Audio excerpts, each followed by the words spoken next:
In this video, we're going to look at a slightly upgraded version of the miles per gallon calculator. So let's take a look at let's look at our index.html file first. So we have a index.html file. Everything in here is pretty standard. In the main section, we have a heading that says miles per gallon calculator, and we have a link to our script, which is mpg.js. In our CSS file, we see we have some formatting for the body, a little bit of formatting for the H1, and a little margin for the paragraph, and that's pretty much it. The real interest comes in our JavaScript file. Let's take a look at that. Now we're using some of the items that we've talked about in the last videos here. So let's start out with this variable. We have a use strict at the top, which you should always have.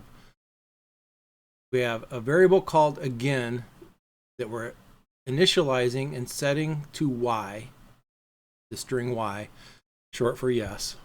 And let's see how that's used. We have a do loop here, a do while loop. And notice when I highlight do, it automatically highlights the while that goes with it. So between this curly brace and that curly brace, this is the block of code that's going to be repeated, which is, it's almost the entire program. Okay. And the last thing that happens inside this loop is that the user gets prompted whether they want to repeat the entries again. So it's repeat entries is the question, and the default answer is set to yes.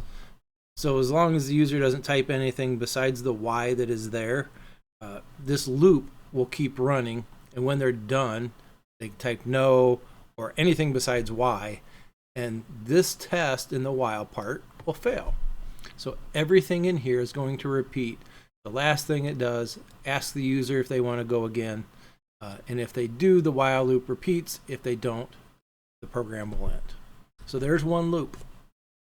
The condition for that loop is that again has to be equal to y. We're testing the equality of again to see if it's still equal to y. All right, so that's the loop in here. We have an if statement. So we talked about conditional execution. So users asked to enter the miles they drove. They're prompted for that. Okay, and that's parsed as an integer and stored in this constant called miles. The user is also prompted to enter the gallons of gas used. That's parsed as an integer and stored in a constant called gallons. So then we have an if block, and what we're doing here is testing to see if they inputted valid data. So if the user entered some miles that are greater than 0 and a number of gallons that are greater than 0, so in other words, no negative miles, no negative gallons. Also, for that matter, we're going to be dividing by gallons. So having a 0 in gallons would not be good, because you have division by 0. And mathematically, computers have a problem dividing by 0 because it's an undefined method in mathematics. So we're making sure we have positive integers so we can divide the miles by the gallon. So if those two numbers that the user typed in, miles and gallons, if they are valid, the block of code between the opening brace here and the ending brace here, that block of code right in here is going to execute. Okay. If one of those numbers was not greater than 0, because this is an and, okay, both of those things would not be true if they type something incorrectly. If that was not true, it's going to go down here and run the else block, which alerts and says one or both entries are invalid. So we're kind of testing them both at once and just saying, hey, that doesn't work. All right, if it was valid, we're dividing the miles by the gallon, saving it as a float, storing it in this MPG variable that we're declaring right here as a constant, and then we're displaying the miles per gallon we're going to substitute in the miles, this many, the variable miles on this many gallons equals, and then we're displaying miles per gallon with 2 decimal places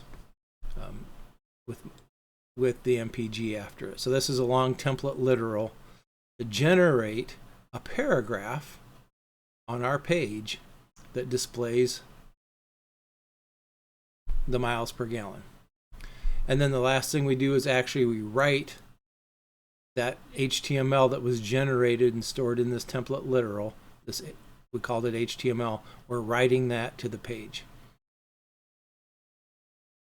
Then the user gets prompted, do you want to do it again? And if they do, it'll come back and it'll write this amount again. And it'll repeat that as many times as you want. So let's actually run this. And to run it, I'm going to right click on my index.html file and say open in my default browser. So it's going to pop up the miles per gallon calculator. Okay, it's got the HTML there with the heading 1 in it. Enter the miles driven, so I'm going to put 300.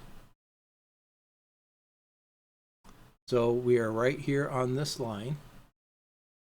I'm putting 300. I'm going to click OK.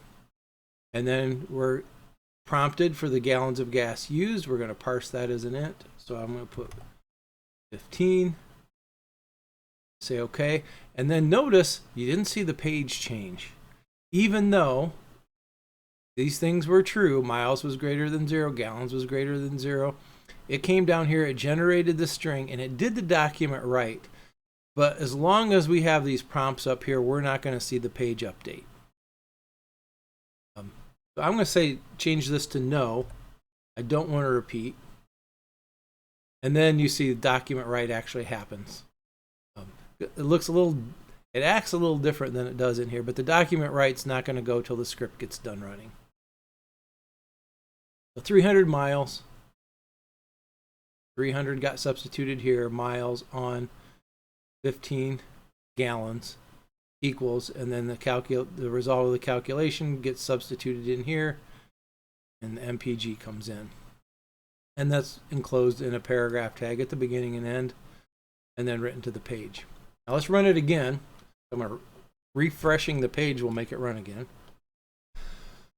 I am going to do 300. This time I'll do 20 gallons of gas.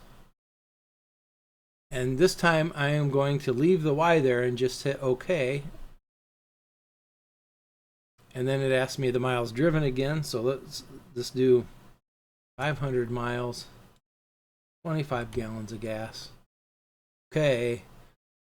And then when I finally say no, so these were getting written to the document in the background, and once I say no here, it's going to update, and then we see both of those.